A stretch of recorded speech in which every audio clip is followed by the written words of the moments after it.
In today's story, we travel to a quaint little town in Illinois, America, and tell the story of a real boy's encounter with a truly terrifying creature that started a countrywide legend. This rendition of the story also covers the experience the sheriff and some of the townspeople had with this creature around the time little Greg had his encounter, as well as a man bumping into the same creature years later while walking his dog. So make sure to stay tuned all the way to the end.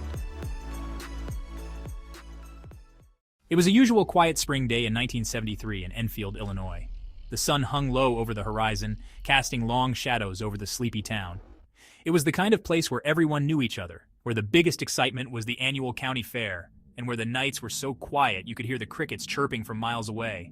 The air was filled with the scent of blooming wildflowers and freshly cut grass.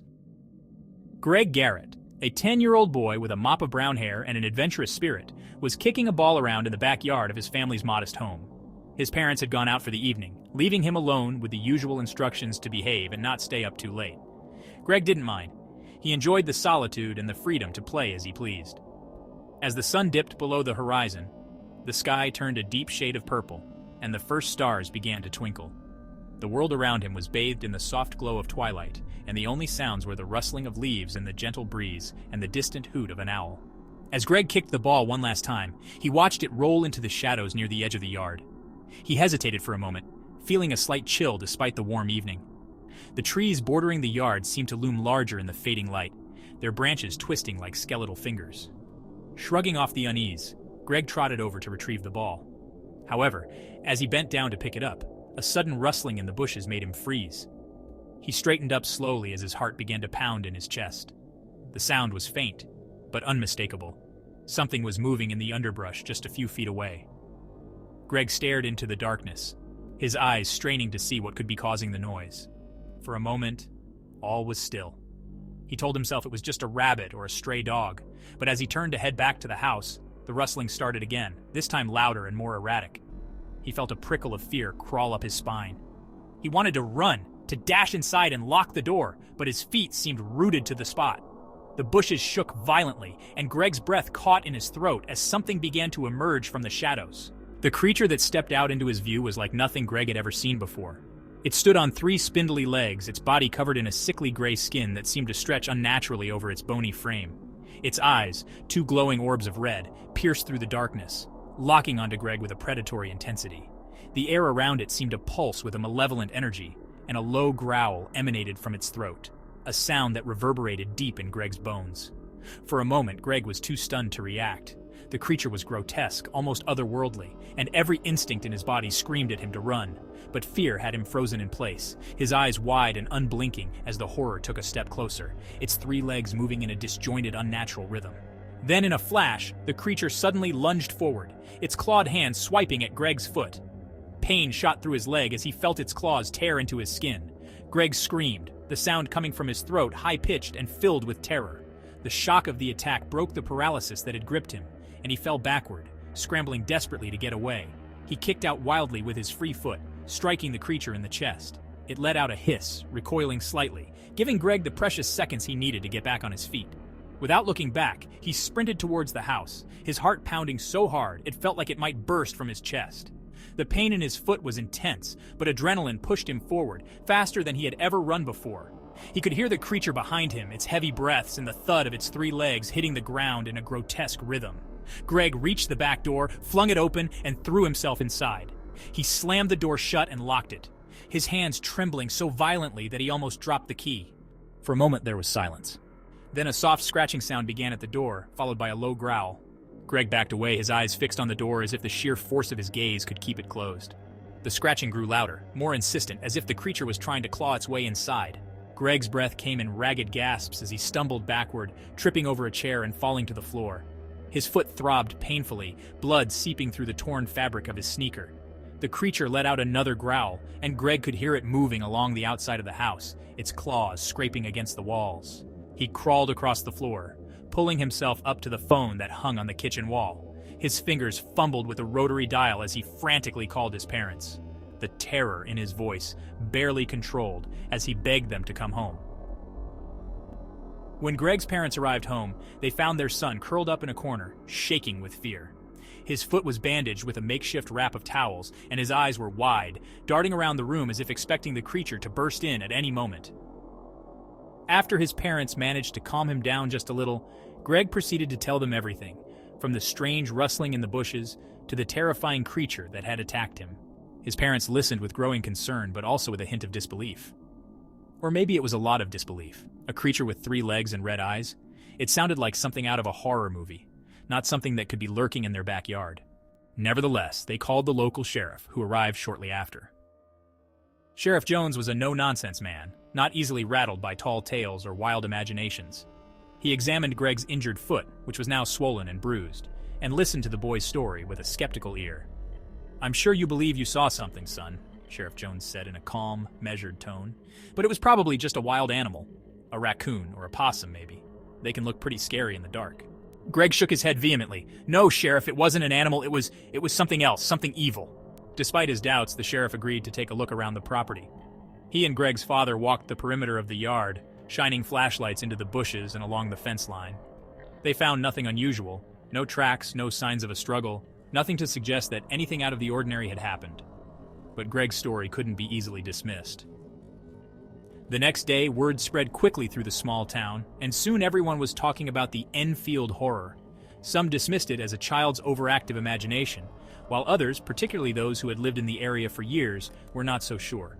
They whispered about old legends and stories of strange creatures that had been spotted in the woods around Enfield long before anyone had ever heard of Greg Garret. The tension in the town began to rise as more reports started to surface. A farmer claimed to have seen a strange figure lurking near his barn late at night.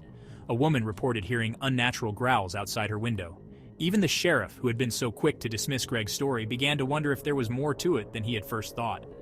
By the end of the week, Enfield was a town on edge. People began to lock their doors at night, something they had never felt the need to do before. Children were kept indoors after dark, and the streets, usually lively in the evenings, were eerily quiet. Sheriff Jones, feeling the pressure from the townsfolk, decided to launch a more thorough investigation.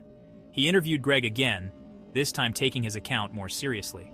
He also spoke to the other residents who had reported strange occurrences, piecing together a pattern that suggested something was indeed stalking the outskirts of Enfield.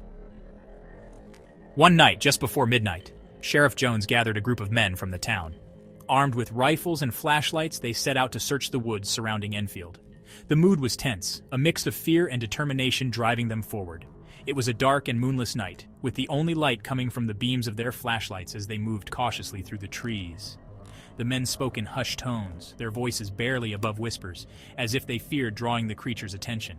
Every rustle of leaves, every snap of a twig, made them jump, their nerves stretched to the breaking point. As they moved deeper into the woods, they began to notice strange things, unusual tracks in the dirt, broken branches, and the faint smell of something foul, like rotting meat. The atmosphere grew heavier with each step, a sense of foreboding settling over the group. Suddenly, one of the men stopped, his flashlight fixed on a spot in the distance. "There," he whispered, pointing with a trembling hand. "Do you see that?" The others followed his gaze and saw it, a pair of red eyes glowing in the darkness, watching them from between the trees. The creature stood just at the edge of the flashlight's beam, its gray skin blending into the shadows, making it almost impossible to see. But the eyes were unmistakable, seemingly burning with an unnatural light that sent chills down their spines. For a moment, no one moved. Then the creature took a step forward, revealing its twisted, three-legged form. The men gasped, the sight more horrifying than they had imagined. The sheriff raised his rifle, but before he could take aim, the creature let out a bone-chilling screech and bolted deeper into the woods. "After it!" Sheriff Jones shouted, and the group took off in pursuit. But the creature was fast, moving with an unnatural speed through the dense underbrush. The men struggled to keep up, their flashlights bobbing wildly as they ran, the sounds of snapping branches and labored breathing filling the air. Eventually, the chase led them to a clearing, where the creature suddenly stopped, turning to face them. Its red eyes blazed with fury as it let out another screech, the sound so loud and piercing that it made the men grab for their ears and wince in pain. The creature's body seemed to pulse with anger, its gray skin stretching and twisting, as if it were barely containing some immense dark power. The sheriff raised his rifle again, his hands shaking as he tried to steady his aim. But before he could pull the trigger, the creature lunged at them with terrifying speed, its claws slashing through the air. The terrified men scattered, shouting in panic as they tried to escape the horror's reach. In the chaos, A shot rang out, followed by a high-pitched wail. The creature staggered, its red eyes flickering, but it didn't go down. Instead, it turned and fled into the darkness, disappearing into the night as quickly as it had appeared. The men regrouped, their breaths ragged and their faces pale with fear. The sheriff cursed under his breath, knowing they had come so close to stopping it, yet it had slipped through their fingers. "We need to get back to town," he said, his voice hoarse. "Warn everyone. This thing is real and it's dangerous." They returned to Enfield, shaken and exhausted but alive. The sheriff immediately called for a town meeting, where he recounted the night's events. The townspeople listened in stunned silence, the reality of the situation finally sinking in. The Enfield Horror was no longer just a story. It was real, and it was out there, lurking in the shadows. The days that followed were marked by a deep sense of unease. The peace and quiet of Enfield was now gripped by fear. The streets were deserted by nightfall, and even during the day, the usual chatter and laughter were replaced by hushed whispers and worried glances. At the same time, Greg Garret, the boy who had first encountered the creature, was no longer the carefree child he had been. He spent most of his time indoors, the memory of that night etched deeply into his mind. The nightmares were relentless, filled with the image of the creature's red eyes and the sound of its growls. He avoided the backyard altogether, unable to shake the feeling that it was still out there, waiting for him. Greg's parents, too, were deeply affected.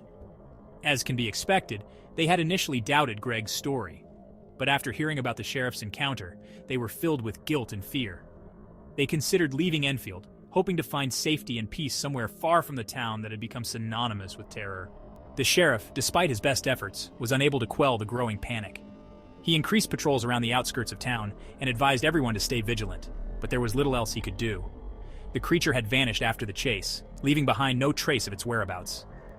But the horror had left its mark on Enfield. The once thriving town began to wither under the weight of fear. Businesses struggled as people avoided going out, and rumors spread that the creature had claimed more victims, people who had gone missing without a trace. Whether these stories were true or just products of paranoia, no one could say for sure, but they only added to the growing sense of dread. Greg's parents finally made the difficult decision to leave. They packed up their belongings and moved to a town far from Enfield, hoping to give their son a fresh start. But even in their new home, the memories of that night lingered. Greg remained withdrawn, his once bright eyes now shadowed with a fear that would never truly go away. As the months passed, the story of the Enfield Horror began to fade from the headlines, but it was never forgotten. The townspeople who had lived through that terrifying spring spoke of it in hushed tones, careful not to attract the creature's attention. And for those who had seen it firsthand, the memory of those red eyes and the gray, twisted body would haunt them for the rest of their lives. Years passed, and the town of Enfield slowly returned to a semblance of normalcy. New families moved in, unaware of the dark chapter in the town's history. The streets once again filled with the sounds of children playing and neighbors chatting over fences. But beneath the surface, the fear never truly went away. Greg Garret grew up, but the events of that night stayed with him. He rarely spoke of it, even to his closest friends, but the nightmares persisted. He couldn't shake the feeling that the creature was still out there, watching, waiting. He had hoped that leaving Enfield would bring him peace, but the horror had left a permanent scar on his soul. In Enfield, the story of the horror became something of a local legend.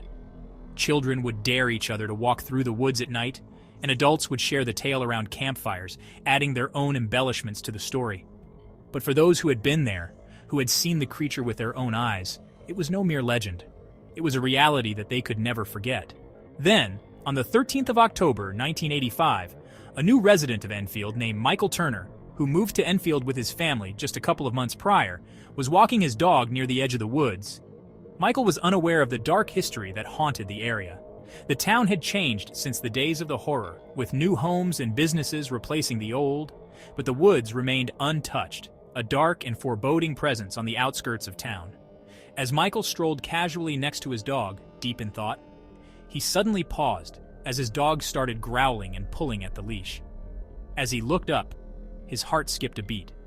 There was something moving in the shadows. Then his breath caught in his throat as he noticed a pair of red eyes staring back at him from the darkness.